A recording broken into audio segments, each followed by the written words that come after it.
Good morning. Happy Monday, August 25th. All right, 7:04 a.m. It is good to be with you. Hope you had a good weekend. I know we did. We made it out to the Grady County Fair. Of course, saw so many good people out there. I love county fairs. I just got to say that. My wife, not so much a fan, mainly because she is not a fan of the rides and all of the craziness that can come with it. But I love the community coming out, and you know, any of these events that get the people out, the community out. I love it. I love when people come out from behind the closed doors and interact and engage. So had a good time out at the Grady County Fair. Of course, good morning, Julie. Had chance to shake a lot of hands, and the Grady County GOP table set up, and so a lot of people stopping by there. So good time. And of course, we yesterday spoke at the John Birch Society in Yukon at Liberty Church, and that was a good time with people there. So I had some images for you guys on that. I'll get that together. But here's a little tidbit for you that's like politically neutral. Good thing to start out with this morning. Check this out. I thought this was interesting. This is just it looks like a 3D printing of the state of Oklahoma with the elevations, and just thought this was pretty fascinating. Check it out. On the far western side of the state in the Panhandle is the highest elevation, something that might surprise a lot of people. Then you see this, of course, the edge of the mountainous area out on the western side of the state. I went out to Poto recently and saw the world's largest hill out in the eastern part. But I thought this was just fascinating. Some non-political stuff to get us started this morning. And now we'll dive into some political stuff. Check this out. Just a screenshot from CNN that is saying Democrats have a deficit of 4.5 million voters. So the report on CNN is Democrats have lost 2.1 million voters while Republicans have gained 2.4 with that deficit of 4.5 million. And it's no wonder, with the insanity of the Democrat ideology and worldview, it's unsustainable where you have an intelligent and informed society. You have to keep people ignorant and immoral in order to maintain the worldview and the ideology of the Democrat Party. And I've spoken with so many Democrats recently who have or are about to switch their party affiliation.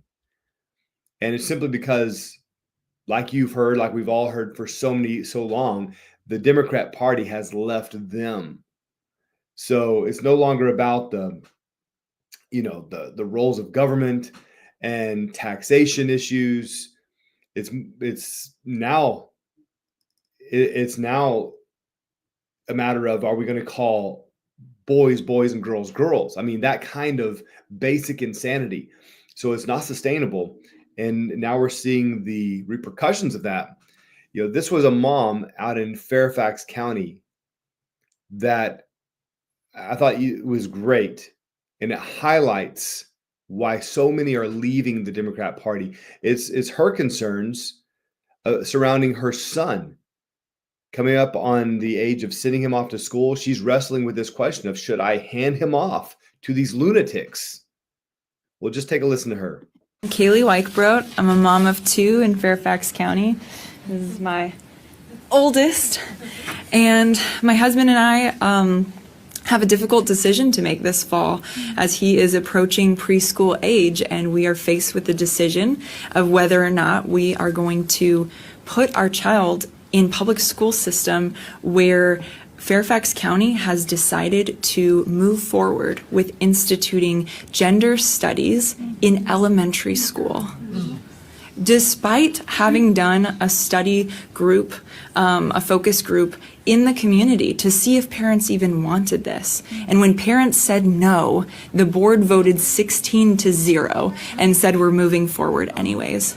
This shows clearly that they see parents not as partners, but as an obstacle for their agenda. And I have a really hard time looking at him and going, here, I'm just going to give you over to people who do not want to partner with me in how you're going to be raised. School and education is a huge part of a child's life.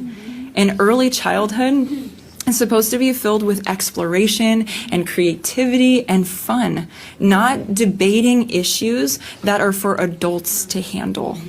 These kinds of topics should be introduced sensitively and by parents who are raising their children with their values, not with an ideology passed down from the top. 100%. And so this is not something that this mom should be wrestling with. Keep the kid at home. Whatever sacrifices you have to make, if you leave your career, make all the readjustments necessary to protect that child. And so many times, because we have become a society that has been conditioned to believe that there's only one way, that you must have your kids in 15 different sports, that they must go through the proper channels of established education protocol, that they must graduate high school and then go into college, no matter if that college is left-leaning and warped and will brainwash the kids, no matter, they must go to college. So all of these ways that we've been conditioned to hand our children over to the state. This should be a no-brainer for this mom. Absolutely not. I am not handing my child over. So I applaud her for being vocal about this, yet at the same time, she should not be hesitating at all. Keep that boy at home. Protect him at all cost from all of this. I mean, if you knew that you were handing him over to an abuser or a murderer or someone that was unstable, that would threaten his very life, then you wouldn't think about it. You would keep him safe. Yet, when we're talking about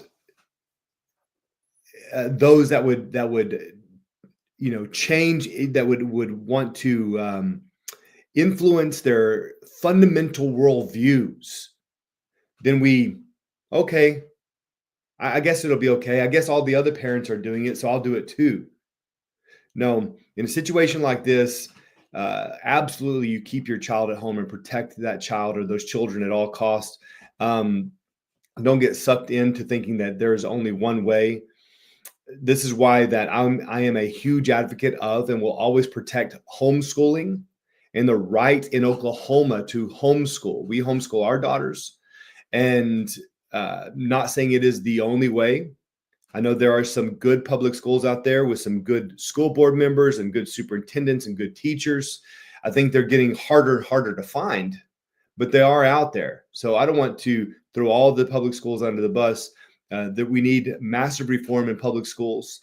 But even if the system, even if the administration and the teachers are superb, still we have a culture that is very warped and needs a lot of reform and revival.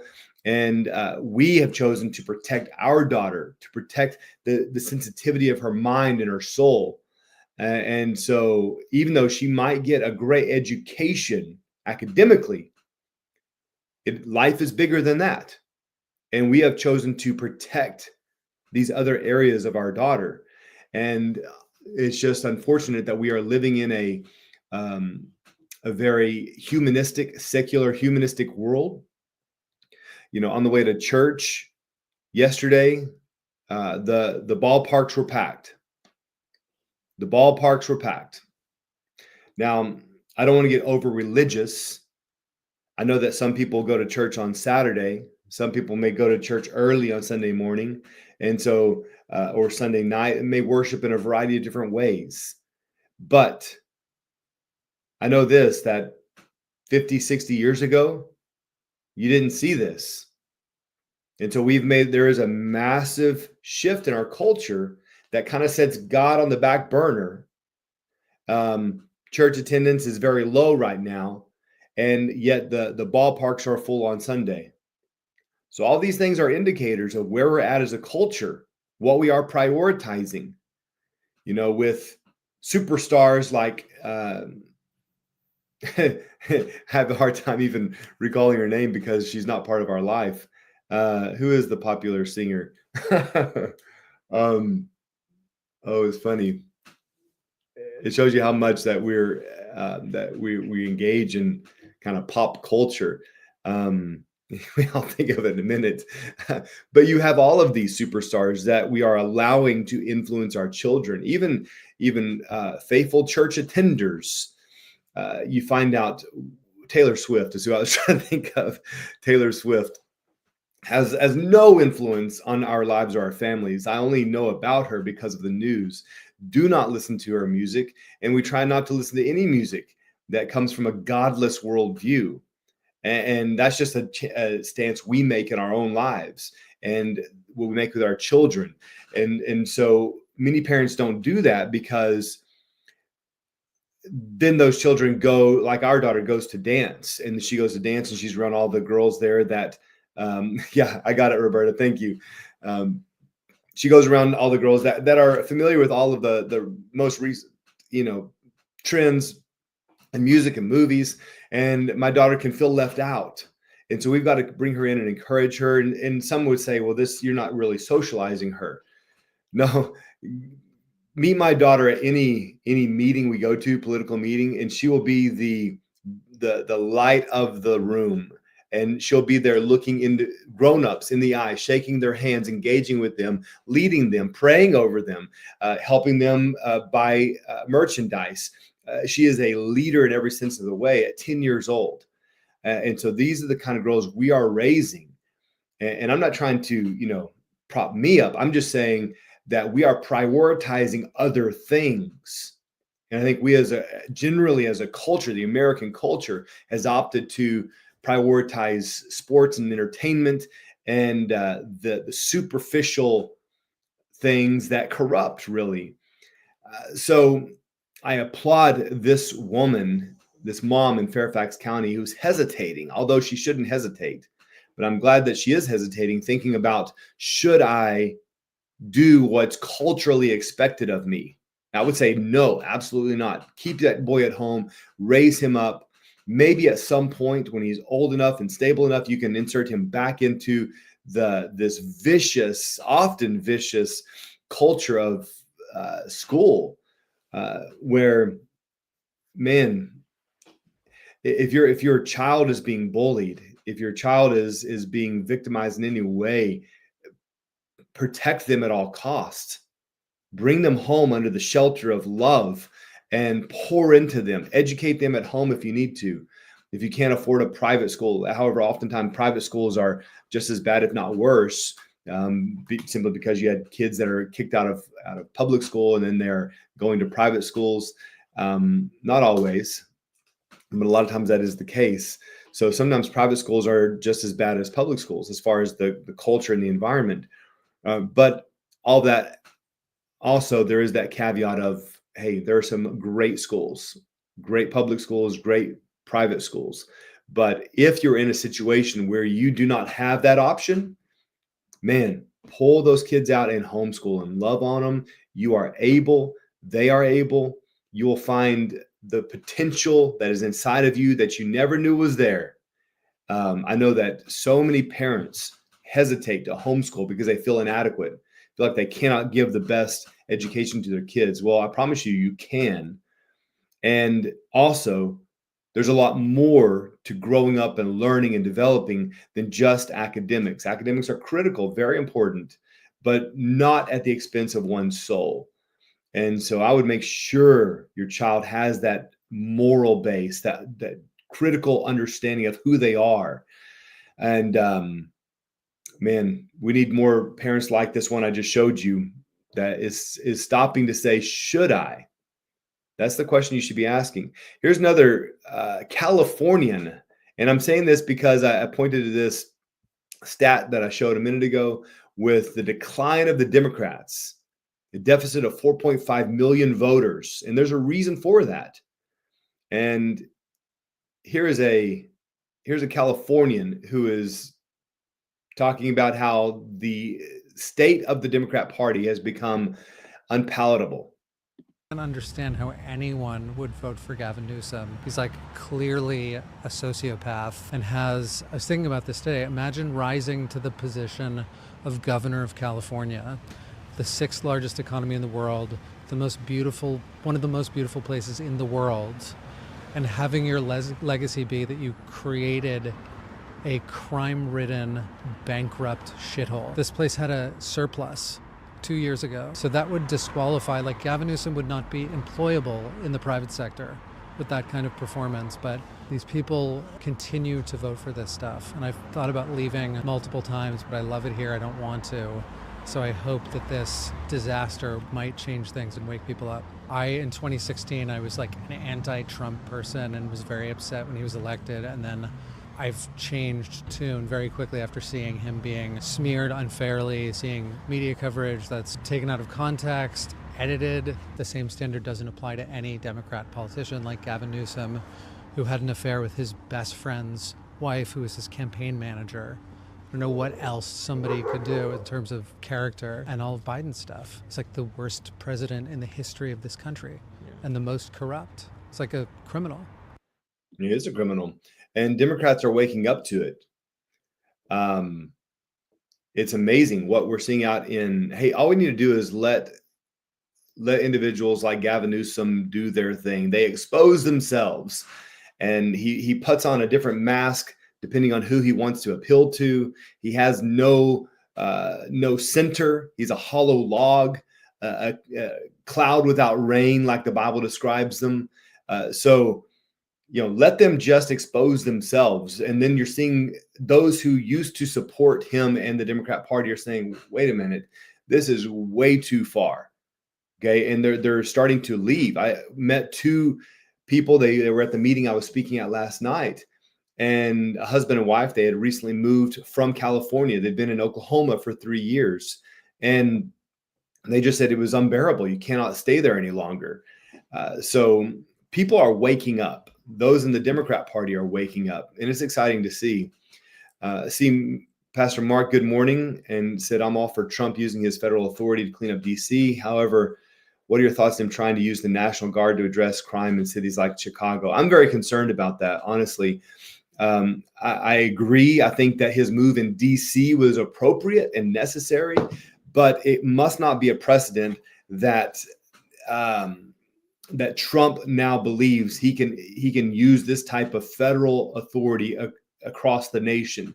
I know that if he tried to do that, I would have a big problem with that. Tulsa, Oklahoma has a big problem. And of course, I believe not nearly what Chicago is, but we have to maintain state sovereignty and we have to maintain local control. And I would not be in favor of Trump utilizing the National Guard to go into cities and start cleaning things up. He was threatening it during, if you remember the BLM riots during the Portland takeover, and absolute insanity out there. But what happened? I forget the name. What was the name of that? The area they renamed that area. Somebody remind me of that. But anyway, they took over Portland. Remember all that insanity out there where the lefts took over? They took over the police station, set up their own little the realm, and then finally, the Chaz or the shop, finally it burned out because it had no base. They all just kind of sat around smoking weed all day and singing Kumbaya, and eventually they're like, okay, what are we doing? They had no clue about creating a civilized society and what that entails. So eventually it burned out, it fizzled out. And I think sometimes you just have to let that happen. I always say freedom is messy. Freedom means you have to let people do what they do, as long as they're not, of course, harming others. And of course, in that instance, they were harming others, but that would be the responsibility of that mayor, that governor, to handle that. They did not. Therefore, they lost a big portion of the population who left, and then they let their city just go to hell. So sometimes you have to let that happen. And I would not be in favor of this type of federal overreach. Like I said, I think that it is appropriate in DC, but it must not be a precedent that we see, even as much as we love Trump. Don't let this go to your head, President Trump, and think that this is something that the people will tolerate, because I would not. And we must prioritize state sovereignty, local control, and not let this become a precedent that we allow in the states. John Boy popping in saying, the first 6 months in Oklahoma, I pulled my kid out of a school after several problems with other students, teachers, and administrations. The straw that broke the camel's back was when the superintendent told me, I know what is best for your kid, after I asked for a school emergency transfer, of which he said he would never sign. Good for you, John Boy. Anytime you have a school administrator or a teacher saying that they know what's best for your child, that's the end of it. I mean, I would yank my kid so fast.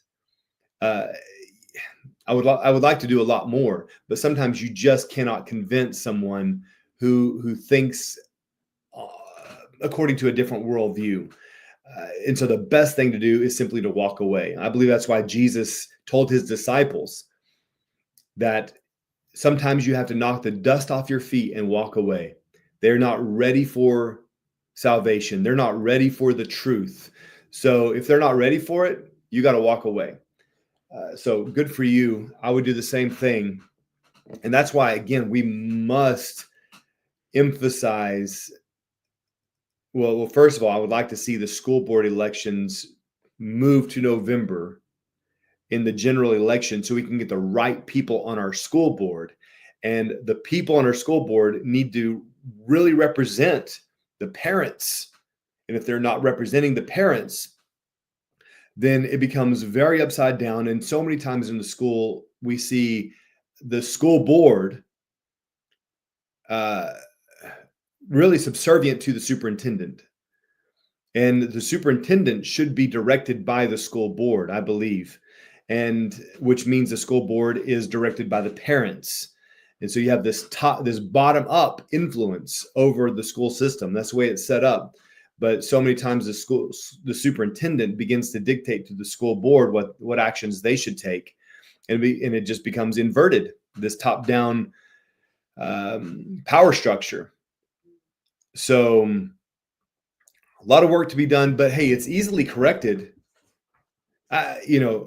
This is not something that needs to necessarily be corrected from the governor's position or from the state. We already have a system in place which can easily correct a lot of the wrongs being done.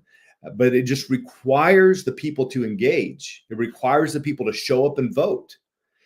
We need massive revival. We need massive awakening, spiritual awakening in our country, in our cities, in our counties, where people, again, take responsibility and understand. Here's a big point. You need to understand, we will be accountable before God for the freedom that he has entrusted us with. God has entrusted us with immense freedom and responsibility that comes with that freedom. And that means showing up and being informed of what's happening in your city, showing up, engaging with the city council, demanding change where there needs to be change, electing the right people. All of these things are our responsibility. That's the nature of a republic. And we cannot just throw up our hands and say, well, it's lost. No, we will be responsible for the future of our cities and our counties and our state. So you cannot throw up your hands and just give up. That's deferring responsibility, and you will be held accountable for that. I really believe that. So we must get a backbone, reinvigorate, our convictions, and go out and fight for what is right, and see our schools changed, see our cities changed. Don't let them be taken over by the globalists and the elites and this other agenda. No, these are our cities. These are our schools. We will dictate what happens in them. And so this is not going to be controlled by the unions. This is just the message that people need to be reminded of, is that you are in control. You will be held responsible. So stand up and fight for it. Roberta is saying we need to educate our citizens. Lack of participation is not an excuse for government overreach. 100%. Yeah, is there government overreach? Yes. Why? Because we're lazy. Plain and simple. Because we're lazy, because we're giving up, because we're allowing it to happen. We need to get out and get active. We can get fat and lazy and then complain about the medical system, that it's not what it should be, or we can just take control of our health and start living healthy, where we're not dependent on a medical system. And it's the same way in every level. I mean, this is going to start with, that's why I wore my shirt this morning, with a reminder of who is in charge. And we have to remind ourselves of this. I thought I had another video for you, but it looks like I don't. But man, so important. I'm doing a lot of reading and studying recently, just on a reminder of our foundation, our heritage, reading the Federalist Papers again, and with Madison saying, reminding us what a republic is in Federalist Paper number 10, and the difference between a republic and a democracy. So these are things we need to stay up to date on, read about, be informed about, and then take action on. But man, we've as a culture, as a culture as a whole, we're not in a great place. But hey, neither was Lazarus. Neither was Lazarus when he was in the tomb. Remember that. He was not in a great place, but in a moment, he was called to life. And I believe the same thing can happen here in our culture. Is, hey, don't get in despair about where things are at. Yeah, it could be dead. In many places it is, like California. Maybe it's your school district, and you're thinking, man, how do we even recover from this? Well, guess what? That's where the God of hope comes in. And the God of hope gives you the power and the authority to go in and take it back. And that's what excites me. I never lose hope. Because I know the God I serve. We're reminding people of this in these upcoming, I do it every morning as often as I can, but also in these events, we're having the Oklahoma Rising events. We're planning these around the state. And that is the reason, is to call people back to the God of hope, and the one who will empower us and energize us to take back our cities and our states. So it's an exciting time. I get charged up. I don't get in despair. I get invigorated and charged up and ready to take action. So greater is he who is in you than he who is in the world. Remember that.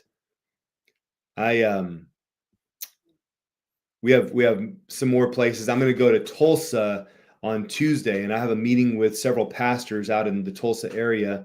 And I'm really looking forward to this, sitting down with the pastors out there in that area to talk about really, I'm gonna cast my vision for the state, but I'm going to be speaking to these pastors and in these pastors' lives about, hey, how did Tulsa get to where Tulsa is at?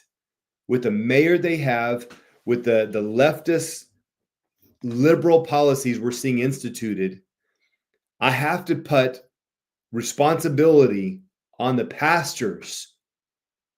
What is being preached? How are you encouraging your church to get engaged?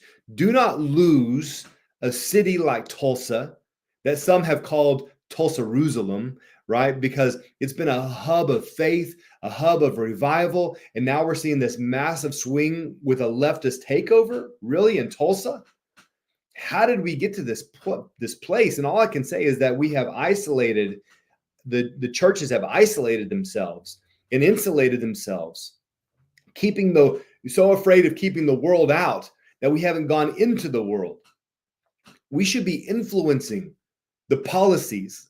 We should be on the city council, in the county commissioner seats.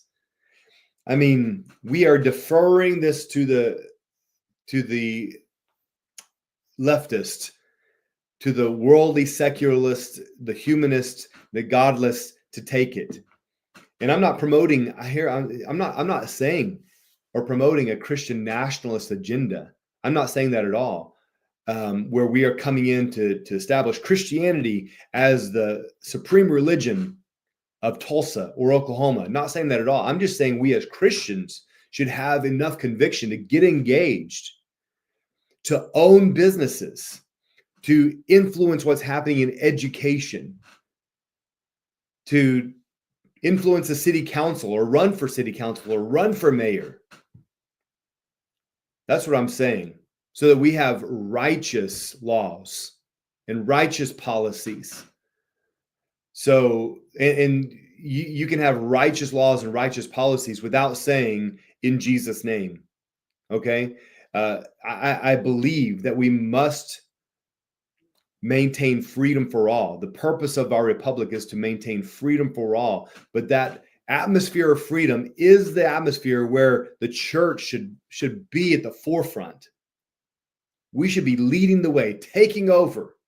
If our God is who we say he is, then we should be dominating in every realm. But we're not. And I don't believe that's because God is not who we say he is. I believe it's because we don't understand who he says we are. And when we understand who we are, then nothing is impossible. We'll have the boldness. We'll have the boldness to come into any meeting and declare truth and take over. Pastor Mark is saying weak spined evangelicalism. Half the churches are spouting left-wing talking points. So true. So true. I mean, in an attempt to love and be inclusive, pastors and churches are lowering the standards of righteousness. Who are you? Who are you to determine the standards of righteousness? That's not something we set. That's something we declare from the word of God, that this is the standard of righteousness. We don't set that standard. He does. So this is not our opinion. It's just the truth. There's two genders. Family is a man and a woman. You know, these basic things that God set in place at creation. These are not contrived in our own imaginations.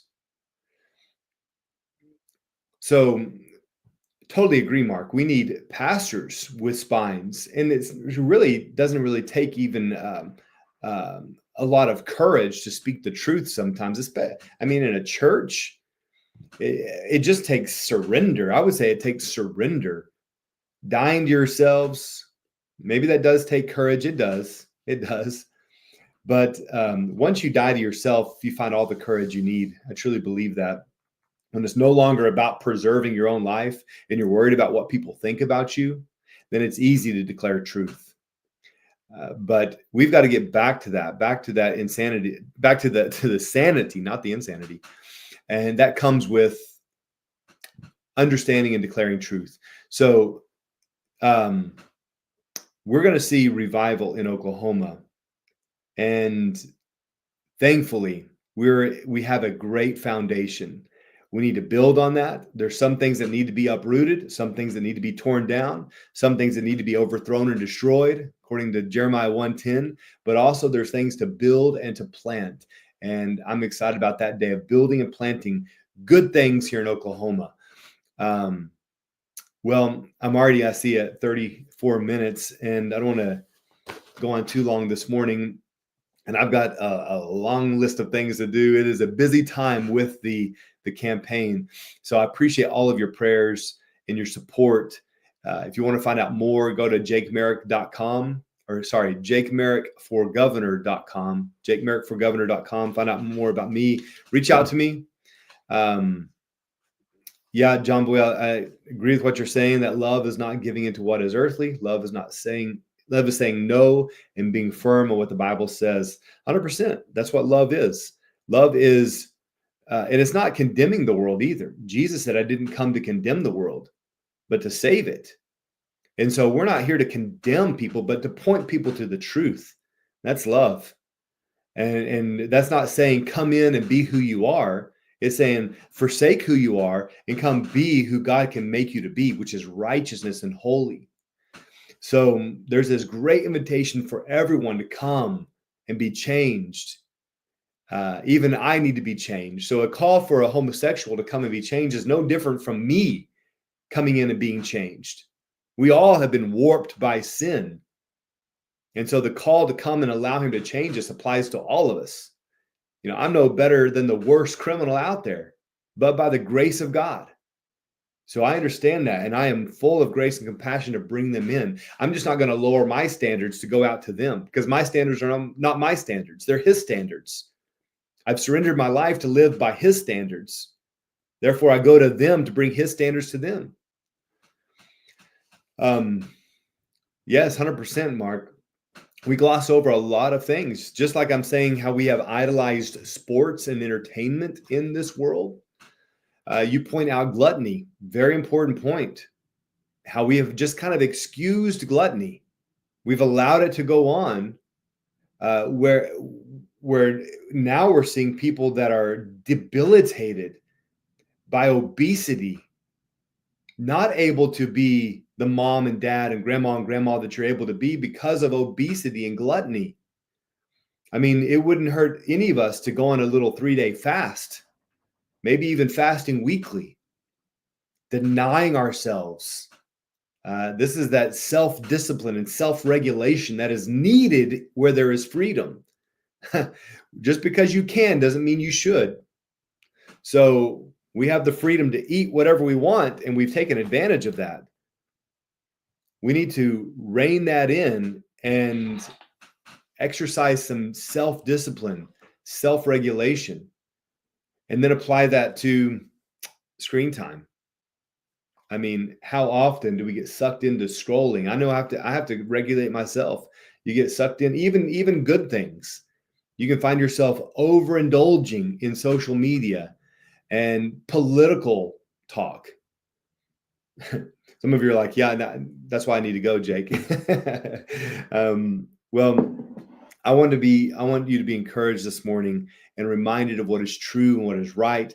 The world is recognizing that what has been pushed by the leftist organizations across the nation is nothing, and it's hollow, and it's destructive. And so even the Democrats are leaving it. So we're seeing this mass migration politically to the Republican Party, but we're also seeing, in spite of all of the headlines, hey, there's a rise of Islam, yes, but there's also a rise of Christianity. So always remember that one of the fastest growing churches in the world are in places like China and Iran and Pakistan, Afghanistan, where they're the most persecuted. They're flourishing.